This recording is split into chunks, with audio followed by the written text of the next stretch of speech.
নমস্কার বন্ধুরা, আজকে আমি বানাবো হচ্ছে হাঁসের ডিমের ঝোল। হাঁসের ডিমের ঝোল বানানোর জন্য আমি হাঁসের ডিম নিয়েছি আর নিয়েছি হচ্ছে আলু, আর এইদিকে নিয়েছি হচ্ছে পেঁয়াজ বাটা, আদা বাটা, রসুন বাটা, কাঁচা লঙ্কা, আর মশলা নিয়েছি হচ্ছে হলুদ গুঁড়ো, জিরে গুঁড়ো, ধনে গুঁড়ো, শুকনো লঙ্কা গুঁড়ো, আর এইদিকে নিয়েছি গরম মশলা বাটা। এখন আমি ডিমগুলোতে হলুদ লবণ মেখে ভেজে নেব। কড়াইতে আমি তেল দিয়ে দিয়েছি, তেল গরম হলে আমি ডিমগুলো ভেজে নেব। ডিমগুলো আমার ভাজা হয়ে গেছে, এখন আমি এইগুলো নামিয়ে নেব। এখন আমি আলুগুলো ভেজে নেব। আলুগুলো আমি হালকা করে ভেজে নিয়েছি।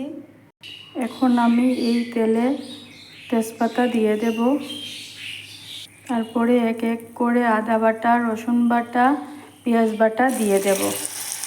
আমি দিয়ে দিয়েছি। এখন আমি এইগুলো অল্প ভেজে নেব। এইগুলো আমার মোটামুটি ভাজা হয়ে গেছে। এখন আমি সব মশলা দিয়ে দেব। সব মশলা দিয়ে দিয়েছি। এখন আমি এটার মধ্যে জল দেব, না হলে মশলাগুলো পুড়ে যেতে পারে। তো আমি ভালো করে সাঁতলাবো। কাঁচা লঙ্কাগুলো দিয়ে দেব। মশলাগুলো মোটামুটি আমার সাঁতলানো হয়ে গেছে। এখন আমি এটার মধ্যে আলুগুলো দিয়ে দেব। আলু দিয়ে অল্প জল দিয়ে এটাকে আরেকটু সাঁতলাবো। এইটা আমার সাঁতলানো হয়ে গেছে। এখন এইটার মধ্যে আমি জল দিয়ে দেব। জল দিয়ে দিয়েছি। এখন আমি ডিমগুলো দিয়ে দেব।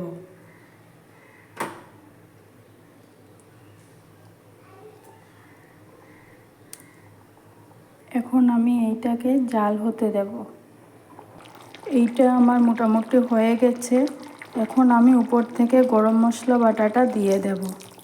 দিয়ে এইটাকে অল্প সময় রেখে দেব। এইটা আমার হয়ে গেছে। এখন আমি এইটা নামিয়ে নেব। এইটা আমি নামিয়ে নিয়েছি।